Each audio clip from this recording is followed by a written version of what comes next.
বাংলাদেশি স্টুডেন্টরা আইএলটিএস পরীক্ষা দেওয়ার সময় অনেকগুলো ভুল করে থাকে। এই ভুলগুলো প্লিজ আপনি করবেন না।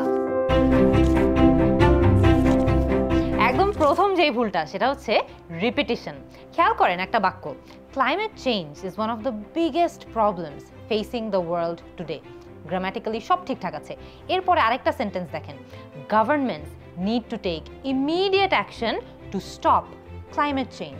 এই বাক্যটাও কিন্তু ঠিক আছে, কিন্তু পরপর দুটো বাক্যে ক্লাইমেট চেঞ্জ বলার কি দরকার ছিল আমাদের? দরকার ছিল না।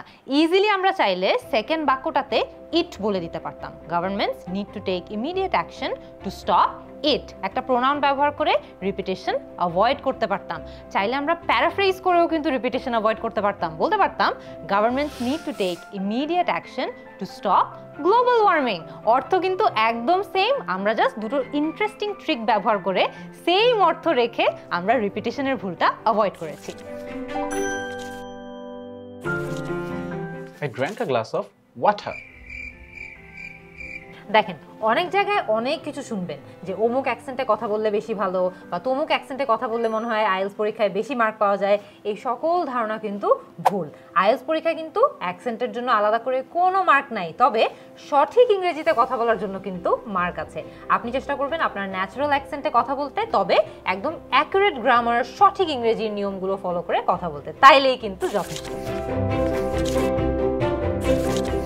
আরেকটা কমন মিস্টেক যেটা স্টুডেন্টরা করে সেটা হচ্ছে লিসনিং পরীক্ষায় প্যারাফ্রেজ করা নিয়ে বা সিনোনিম নিয়ে তারা অ্যাওয়্যার থাকে না বা সচেতন থাকে না। ধরেন আপনি প্রশ্নে দেখলেন ডিফিকাল্ট, এই শব্দটা দেখলেন, আপনি কি হুবহু লিসনিং অডিওতে আপনার মনে হয় যে ডিফিকাল্ট শব্দটাই আপনি শুনবেন? Not really. হয়তোবা আপনি শুনতে পারেন নট ইজি, যেটার অর্থ হচ্ছে ডিফিকাল্ট। আপনি হয়তোবা এটাও শুনতে পারেন টু হার্ড, এটার অর্থ হচ্ছে ডিফিকাল্ট। আমাদেরকে অনেক অ্যাওয়্যার থাকতে হবে, অনেক সাবধান থাকতে হবে যে আমরা অডিওতে যেই শব্দটা শুনছি আমরা প্রশ্নে হুবহু সেম শব্দ না পেতে পারি। ইনফ্যাক্ট সবচেয়ে বেশি চান্স হচ্ছে একই শব্দ পাবোই না, আমরা সেটার একটা সমার্থক শব্দ বা সিনোনিম পাবো।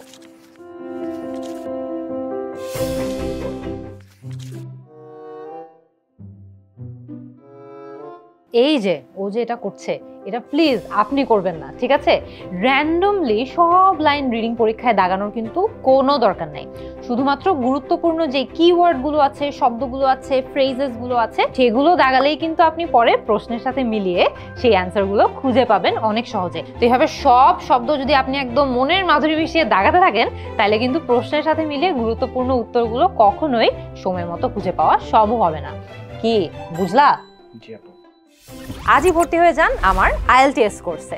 ভর্তি হতে ভিজিট করুন কমেন্টে দেওয়া লিংকে বা কল করুন 16910 এই নম্বরে।